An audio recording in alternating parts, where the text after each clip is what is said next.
Welcome back, ladies and gentlemen, to What If Naruto Had a Black Hole Kekkei Genkai. Now, today we're going to be covering 2 entire arcs, so if you guys are hyped about that, definitely make sure to slap up the like button and enjoy the video. Hey Ross, sauce it up.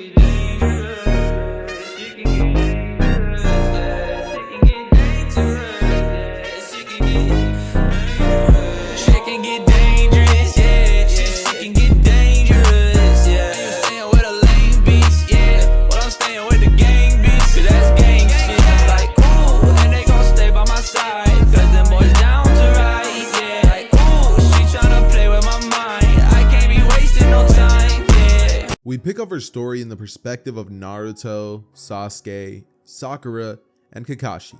Now they would be inside of the office of Hiruzen, and Hiruzen would pretty much just be flipping through his desk. You know, he has a stack of papers in front of him, and then he puts them on the desk, right? Then he takes a hit of his pipe just to make this a little bit more realistic, you know what I'm saying? And then he proceeds to say, Team 7, Kakashi, I have one question for you today, and that's the only reason I brought you guys in here. Kakashi's like, what is it, Lord Hokage? And from here, Hiruzen says, you guys have completed 3 weeks worthy of D rank missions, and you still haven't asked for a C rank or B rank mission. Do you not think your team is quite ready for that, or what seems to be the issue?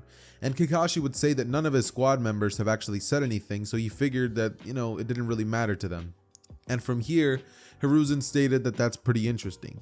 He would then go on to say that considering that he himself is a Jonin and Naruto has levels of strength comparable to that as well, he thinks that they're ready for at the bare minimum a C rank mission to B rank mission. And so he has actually assigned them to a C rank mission to escort the bridge builder Tazuna back to the land of waves.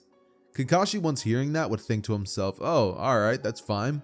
And the team would then nod, you know, with Sakura thinking, ja, finally, I've been wanting another mission. And Sasuke just thinking to himself that, you know, he's actually also been wanting another mission, with Naruto not really complaining, considering that, you know, he's already been on hard missions, you know, and as much as it is boring to capture cats and walk old ladies down the street and, you know, get people's groceries, it's not worse than having to travel for days and days and days and days and weeks to try to complete a mission. So Naruto was actually just fine with it, but whatever the Hokage says is what he's gonna do. And so the team would pretty much end up preparing themselves for the mission of escorting Tazuna back to the land of waves. And what would pretty much end up happening is we would get a fast forward to the day where they're all meeting at the you know, the village gates, right? Now the journey starts just like every other journey, and about 30 minutes into their walk, they would actually be ambushed by the Demon Brothers, right? Now obviously it would start off with a genjutsu that the Demon Brothers would have placed, creating a puddle, you know, to make them think that there's nothing there, and then immediately rushing towards the direction of Kakashi, right? Now they tear him to shreds in the eyes of the team, except for Naruto, who would have known that Kakashi substituted himself. And what would pretty much end up happening after this is that Naruto would rush in there knowing what it's like to actually deal with these threats, and would immediately grabbing 2 kunais would just slash in the air. Now both Demon Brothers would fall straight to the ground as if like their entire movement and time just had stopped and just flat. Like, could you imagine watching somebody run towards you and then just straight out of nowhere it just stops and they fall onto the floor?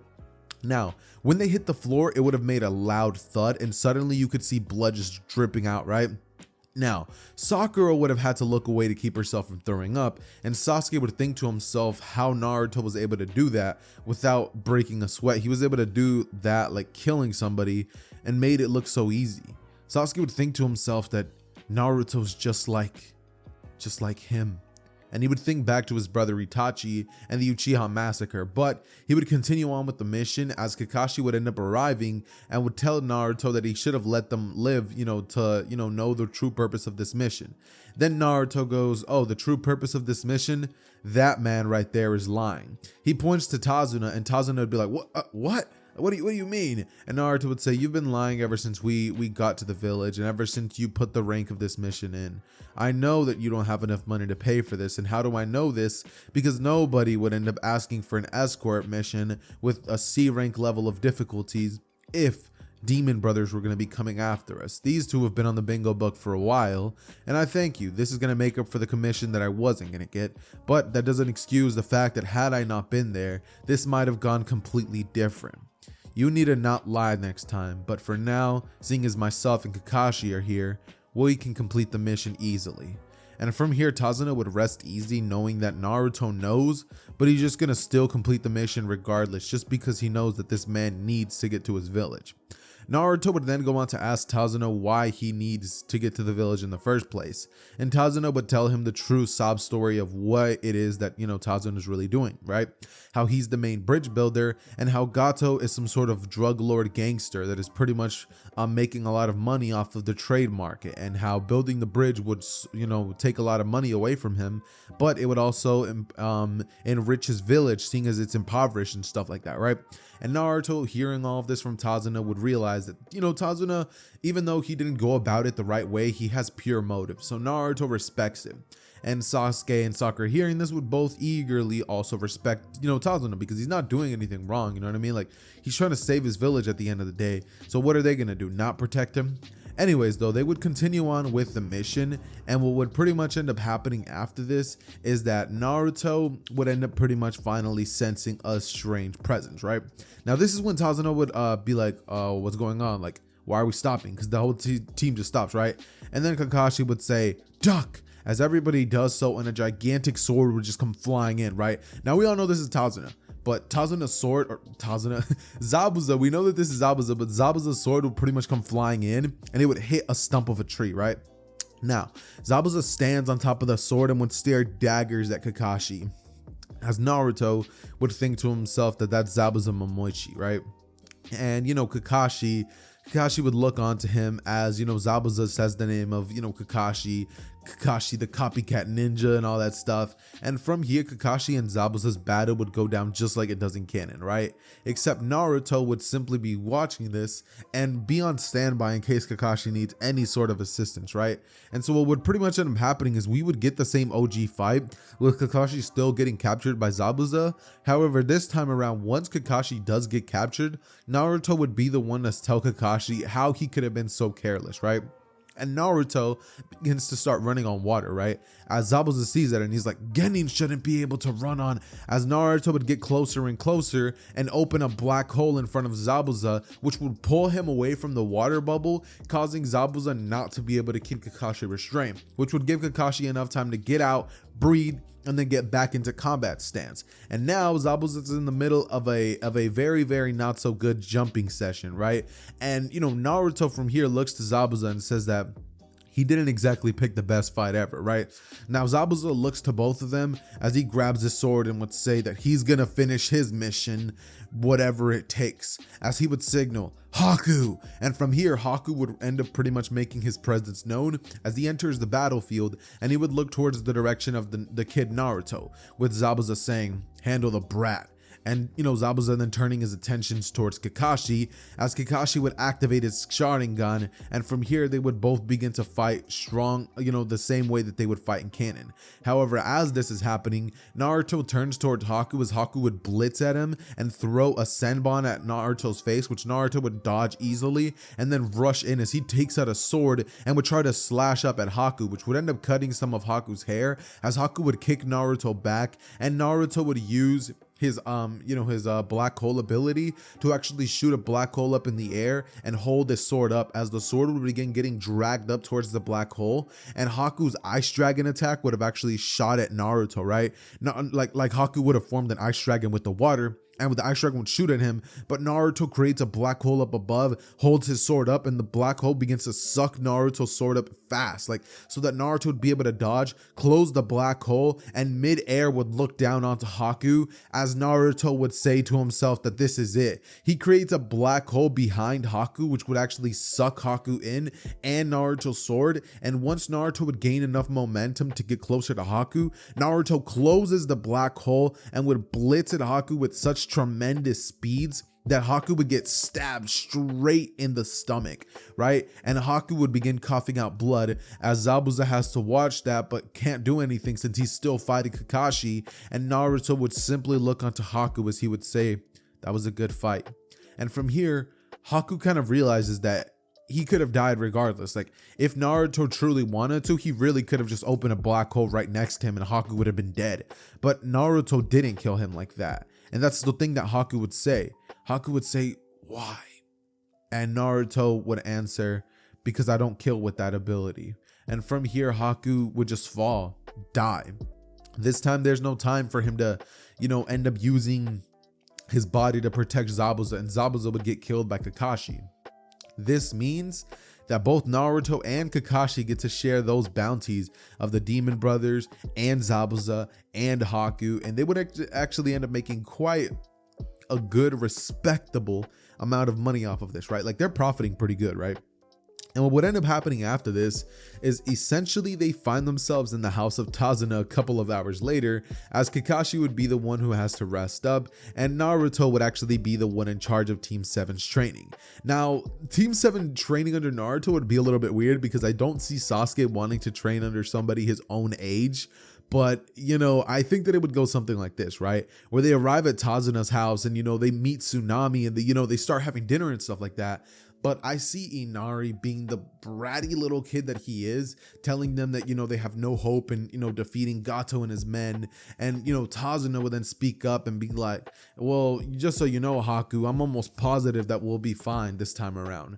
That, he would then say that Naruto and the man that's laying down actually ended up defeating some of the strongest men Gato could throw at them, so that they'll be safe this time around, And Inari would kind of like be crying and rushing upstairs, thinking to himself that, like they're going to lose because like, as much as he believes that, they're ninjas and all that, he's seen like his favorite person ever, like his fake father, like die to Gato and his men, right? So he doesn't believe anybody could beat them, right? And so what would pretty much end up happening is after they eat dinner, Naruto would go outside and, Team 7 would follow along, as what would end up happening is Naruto would tell them that they need to train harder, right? And so what would end up happening is Naruto would tell them about tree walking. And so, Sasuke would be like, I'm not going to train under you, like you're the same age as me.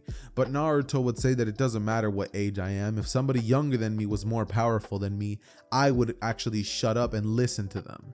I don't have enough pride in myself to think that I'm better than everybody else like you do. Just because I was born the way that I am doesn't make me any better than anybody else. That still means I have to train just as hard. And from here, Sasuke, begrudgingly, he kind of just accepts what Naruto said, right? And Sakura, she's like, okay, Naruto, fine, I'll listen. And what would pretty much end up happening is they end up learning tree walking in about 2 days. Now, Sakura picks it up on the first day in a couple of hours, but Sasuke learns it in 2 days, considering the fact that, he doesn't have Naruto there to rush him to wanting to learn it in 1 day. And so Sasuke would end up learning it in 2 days. And after that, Naruto ends up teaching them a little bit of combat strike abilities where, he ends up creating a couple of formations to actually increase Team 7's productivity levels, right? And he uses these formations right out of the books of the ANBU's training methods, right? He would train them in the ways of the ANBU, as Sakura would be taught about how good her chakra control is, and Naruto would pose to her a couple ideas. She could either be a medical ninja who could help them out when it comes to if they were to ever get injured. She can either be a genjutsu specialist, considering her chakra control is very, very good, or she could just simply not be a ninja or something like that, right? Like, he's just kidding about that last one. But Sakura's like, huh? She'd be shocked at what Naruto just said to her, but Naruto just, he kind of smiles, and she realizes, oh, he's kidding, right? And what would pretty much end up happening from here is Sasuke would actually end up getting a lot stronger when it comes to his taijutsu, and he actually would end up learning a couple of attack combinations alongside Naruto, where Naruto would rush in, being a distraction, throwing kunais, and Sasuke jumps up above and would shoot a fire style, right? Like, fire style, great flame destroying jutsu, you know what I mean? And like, Naruto just dodges out of the way and the fireball comes in like crazy. And then there's even another one where Sasuke learned to actually use the momentum of the gravitational pull of Naruto's black holes to actually formulate an attack, right? Where Sasuke thought that it was actually really awesome, right?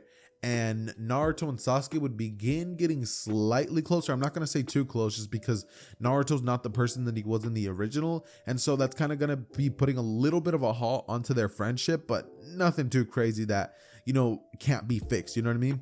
And so what would pretty much end up happening is eventually 2 weeks would pass, Kakashi would get healed, and eventually another week would pass, leading to them all just watching Tazuna building the bridge, right? And one day Gato would arrive on a ship with all of his men behind him, with Gato saying, you can't do something right, you gotta do it yourself, right boys? As all of the men that would be surrounding Gata would say, yeah boss. And from here Gata would say that Zabuza and Kaku kid were really not strong enough to defeat these runts. 3 kids and a Jonin, seriously, you know what I mean? And from here, you know, all those men would laugh, and Kakashi would simply think to themselves that, you know, like, they were very, very much so formidable, and that if Naruto wasn't as strong as he was, that entire fight could have gone an entirely different way, right? But what would end up happening is ultimately Sasuke looks at Naruto, nods, and he would say, "Formation 6!" And from here, Naruto rushes in, and ANBU hearing, and you know, Kakashi hearing that remembers his ANBU days, right? As you know, Naruto rushes in with the kunai, and then, you know, like, he jumps away. And, you know, Sasuke would be able to jump up into the air and just be like, fire style, great flame destruction jutsu, as he shoots a gigantic fire style jutsu right at the direction of Gato's men. And behind those gigantic, like, fire style would be left just ashes, straight ashes and burned bones. And it would just be disgusting. But just know that after that happens and all the team has to witness that, you know, Kakashi then from here goes on to pretty much use a water style jutsu to clean up the bridge and keep it from burning too badly, right? And so what would pretty much end up happening is that Sasuke would actually end up having defeated all of those men, and eventually the bridge would be dubbed the Great Naruto Bridge, just because Tazuna was actually really like the kid Naruto a lot more than Sasuke, and Naruto was the strongest of the bunch. That was the one who ultimately led them to surviving that attack between, you know, Zabuza and Haku, right? And so what would pretty much end up happening from here is Team 7 returns right back to the village, and they would actually be informed about the Chunin exams. However, they don't get informed by Kakashi, but instead by Hiruzen, who, you know, would have actually told Naruto, and Naruto would have told the team earlier once, you know, they ended up bumping into team, the team Sand, right, from the Sand Village, when they ended up watching Konohamaru kind of get picked on by Kankuro.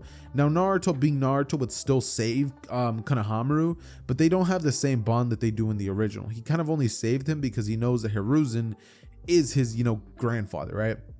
And Naruto, knowing, you know, the Hokage, he's like, I don't really want a full-out war to start just because you hurt the Hokage's grandson, you know. And so he saves him, and what would pretty much happen after this is they would kind of begin to get into a standstill where they all look at each other and, you know, they're getting ready to fight. But Naruto calms the situation down immediately, and he would immediately de-escalate things, being like, Sasuke, relax. They're here on official village matters. The Chunin exams are right around the corner. That's the reason that they're here. And it looks like to me that this kid right here got his nose into somewhere where he doesn't belong. And from here, you know, Konohamaru, he kind of just looks away and he's like, and Naruto would just say, like, don't worry, Konohamaru, like, I'm not telling Hiruzen. And from here, you know, Konohamaru was like, yeah, you better not tell the old man. Naruto looks at him, and, you know, Konohamaru is just like, oh, okay. I get it, bro. Like, I'm gonna be quiet. Like, you got it, big dog. You know what I mean? And so what would pretty much end up happening after this is Naruto goes on to pretty much make his way towards his house, where he would simply just, you know, relax, train, go to sleep. And from here, what would pretty much end up happening is Hiruzen ends up actually sending Naruto on a solo ANBU mission. A mission that pretty much would pretty much be to assassinate the what's his name to assassinate a rogue village, a rogue. Why is it so hard for me to talk right now? I don't get it. But pretty much the mission would be to assassinate a member of the village that betrayed Konoha, and this member would actually be a Hyuga who would actually have some very formidable strength, right? But would have ran away, and he wanted to pretty much sell some of the Hidden Leaf's information, right? And, you know, Hiruzen, he's not having it, so he sends Naruto off to try to, you know, capture him and stuff like that, or, you know, kill him, right? And so what would pretty much end up happening is that in the dead of night, Naruto ends up having to go after this man, and he would use his tracking abilities, which he would have used in the ANBU, to immediately end up catching up to this man, as this man would activate the Byakugan and say that he does not wish to fight him, right? And that he just simply wants to escape the Hidden Leaf Village, that place is not for him. Like, it's a lot darker than it seems. And you know, Naruto would simply look at him and say that it doesn't matter how dark it is, that that's still his home, and he can't abandon the Hyuga village or go and, you know, pretty much be the reason that the Byakugan gets out there, right? And so what would pretty much end up happening is that man would say, you don't know what they've done. The Uchiha clan, they were wiped out by the... And you know, right as he's about to say that, Naruto would just be like, enough, as he throws a kunai straight at the throat of the Hyuga clan member. And what would pretty much end up happening is the Hyuga clan member uses the rotation ability and would say, if you're not willing to listen, then I'm gonna have to take you down to find my own freedom. And from here, Naruto looks at him and would simply say, you can try.